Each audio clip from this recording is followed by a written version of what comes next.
So hari ni kita nak masuk 8.3 iaitu sinaran mengayon dan tidak mengayon. Okey. Okey, sinaran ni secara umumnya bermakna proses pemindahan tenaga.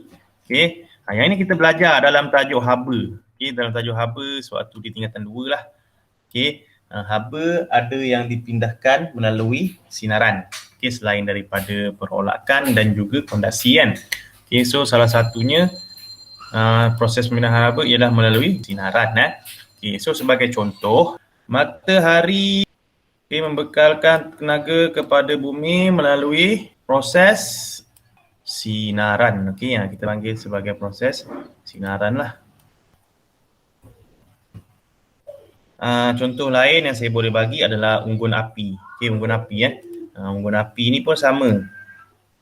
Okay, unggun api, bila kita bakar api ni, unggun api kan. Bayangkanlah ni unggun api ni unggun api. Unggun api ni memberikan kita rasa panas melalui sinaran. Okey. Apa maksud sinaran mengayon dan sinaran tidak mengayon? Tadi kita dah belajar berkaitan dengan apa itu sinaran secara umum kan. Okey, so sekarang ni kita nak tengok apa itu sinaran mengayon dan sinaran tidak mengayon. Okey.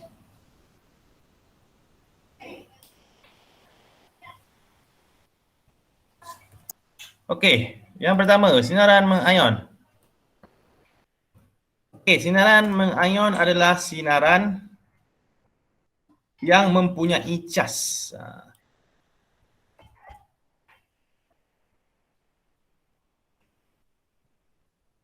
Dia mempunyai cas. Okey. So cas dia tak kira lah sama ada cas positif ataupun cas negatif. Okey. So dia tak kira sama ada positif ataupun negatif. Salah satu sekiranya dia mempunyai cas, dia dikira sebagai sinaran mengayon.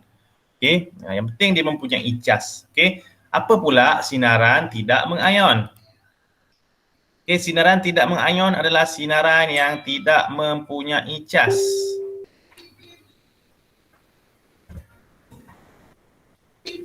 Sinaran tidak mengayon adalah sinaran yang sinaran yang tidak mempunyai cas ataupun neutral lah. Okay, so sinaran tidak mengayon, sinaran yang tidak mempunyai cas ataupun kita panggil dia sebagai neutral. Saya ulang balik. Okay, sinaran mengayon ni adalah sinaran yang mempunyai cas. Tak kira lah sama ada positif ataupun negatif. Tapi sinaran tidak mengayon dia tidak mempunyai cas. Okay, ataupun dia neutral. Okay, saya bagi contoh. Okay, baik. Apabila suatu sinaran melalui satu molekul udara yang neutral ataupun dia melintasi satu molekul udara yang neutral, so dia akan menghasilkan cas. Okey, sama ada cas itu positif ataupun cas itu negatif lah. Okey. So dia akan menghasilkan cas. Okey, contoh macam ni satu sinaran melintasi satu molekul udara, dia menghasilkan cas sama ada cas negatif ataupun cas positif lah. Ini adalah sinaran mengayon. Sebab apa sinaran mengayon? Sebab dia menghasilkan cas. Okay, apabila dia mempunyai cas sama ada positif ataupun negatif, dia adalah sinaran mengayon lah. Okey. Okey, baik, seterusnya. Okey, apabila sesuatu sinaran itu melintasi molekul satu udara yang neutral, tetapi dia tidak mempunyai kuasa pengayonan yang cukup, so tidak ada cas yang terhasil dekat situ, itu adalah sinaran tidak mengayon. Okey, alright, boleh faham Okey. Saya ulas semula. Okay, apabila suatu sinaran melalui molekul udara dan menghasilkan cas dengan kuasa pengayonan yang kuat atau cukup, Okay, dia adalah sinaran, kita panggil dia sebagai sinaran mengayon. Okay, tetapi kalau dia tidak mempunyai kuasa pengayonan yang cukup dan dia tidak menghasilkan sebarang cas pada molekul udara ini, okay, so dia adalah sinaran tidak mengayon. Okay, boleh faham Nah, kan? Okay, baik, seterusnya. So, perbezaan antara sinaran mengayon dan tidak mengayon. Okey, dari segi frekuensi. Sinaran mengayon berfrekuensi tinggi.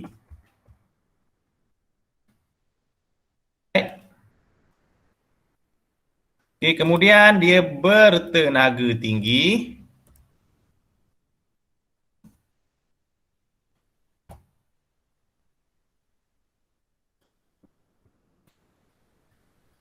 Kemudian dia berbahaya. Okey, dia berbahaya dia berbahaya, boleh merosakkan DNA tahu DNA. Okey, okey, dia boleh merosakkan DNA. Contoh, okey, saya bagi kat sini contoh-contoh sinaran mengayon. Okey, contoh sinaran mengayon dekat sini adalah contohnya seperti alfa, sinar alfa, sinar beta, apa lagi? Gamma, sinar X dan sinar kosmik. Okey, sinar kosmik ni daripada matahari itu sinar kosmik lah. Alright.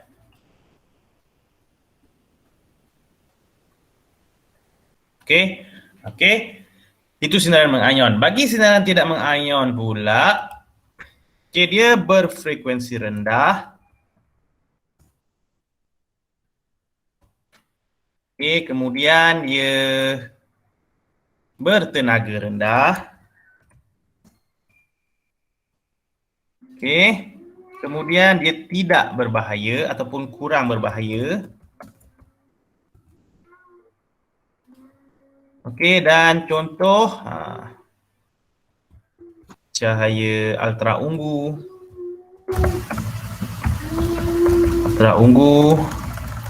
inframerah. Okay, ultra ungu, inframerah, lagi apa sebut ke saya. Selain daripada itu, gelombang radio, microwave gelombang radio. Apa lagi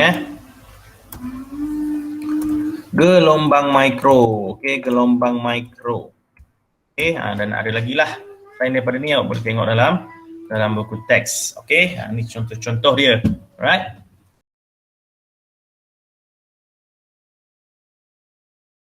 Gelombang seperti gelombang radio, mikro, sinaran inframerah, cahaya nampak, ultra ungu yang mempunyai tenaga yang lebih rendah dikenali sebagai sinaran tidak mengayon. Okey, manakala sinar X, sinar gamma, sinar alfa, sinar beta yang mempunyai tenaga ataupun kuasa pengayonan yang lebih tinggi dikenali sebagai sinaran mengayon. Okey, baik. Okey. Sinaran radioaktif seperti sinar alfa, sinar beta, sinar gamma ni dikategorikan sebagai sinaran mengayon sinaran mengayon, okey.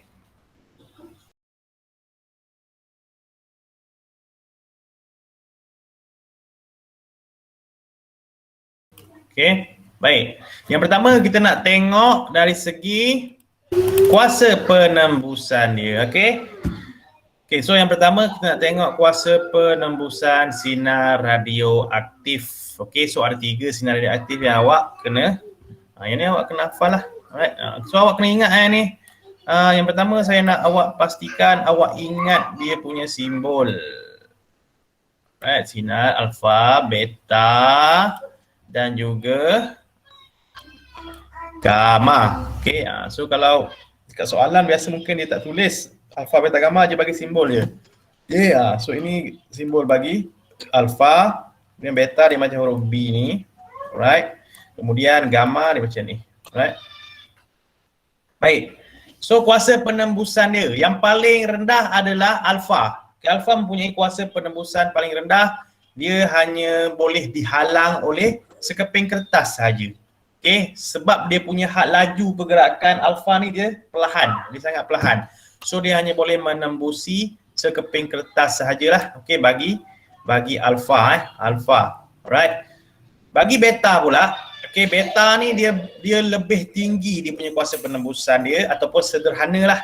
Okey, lebih tinggi daripada alfa ataupun sederhana. Dia boleh menembusi aluminium setebal 3 mm. Okey. Itu kuasa penembusan alfa.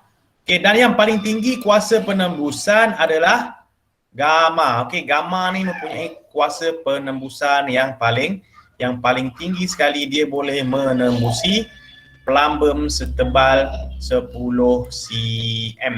Okey. Okey, seterusnya kita tengok pula kuasa pengayonan dari segi pemesongan plat elektrik, okey, ataupun medan elektrik lah. Alright, okey. Pemesongan sinaran radioaktif dalam medan elektrik. Okey, baik. Dalam satu plat elektrik yang selari, sinar alfa dia dipesongkan ke plat negatif. Okey, plat negatif medan elektrik. Kerana apa? Kerana awak kena ingat alfa ni, okey, sebab apa? Sebab alfa ni dia bercas apa?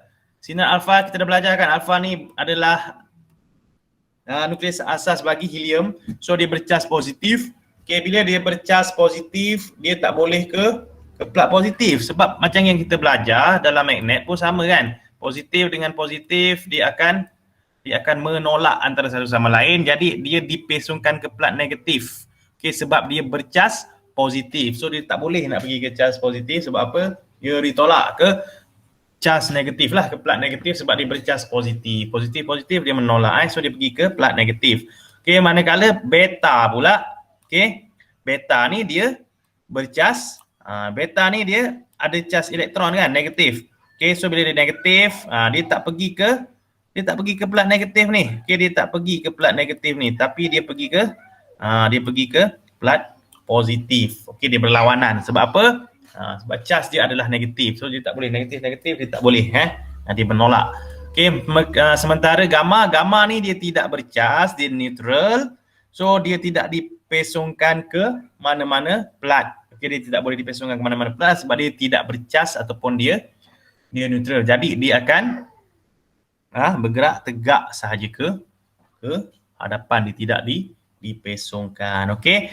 Samalah juga macam pemesongan medan magnet. Okey. Okey, dalam pemesongan medan magnet pula, okey. Tengok pemesongan medan magnet, ketiga-tiga sinaran ini, sinar alfa, beta dan juga gamma. Okey. Apabila dia melalui satu medan magnet, tahu kan medan magnet kan? Okey, medan magnet ni ada dua kan? Ada dua kutub, satu utara, satu lagi selatan. Okey, north dan juga south. Okey, north ni bercas positif. So kena ingat, north ni bercas positif. Okey, south ni bercas negatif. Okey, south bercas negatif. Okey. Bagi sinar alfa, alfa ni dia bercas apa? Dia bercas positif. Jadi dia akan dipesongkan ke mana? Alfa ni. Okey, alfa ni dia akan dipesongkan ke kutub ataupun ke medan negatif lah. Okey, dia akan dipesongkan ke medan negatif magnet. Okey, kemudian beta ni bercas negatif. Okey, so dia akan dipesongkan jauh ke medan yang positif. Okey, manakala gamma ni dia tidak bercas. Okey, dia tidak bercas, dia neutral, so dia tidak dipesongkan ke mana-mana lah. Okey, so dia akan tegak sahaja ke hadapan. Okey. Okey, itu maksudnya. Okey, samalah macam plat elektrik tadi. Okey. Baik. Faham setakat ni? Okey. So saya rasa untuk hari ni kita sampai sini saja. Nanti untuk next class saya akan masuk kepada kegunaan sinaran radioaktif. Okey, itu 8.4. Okey. bersama.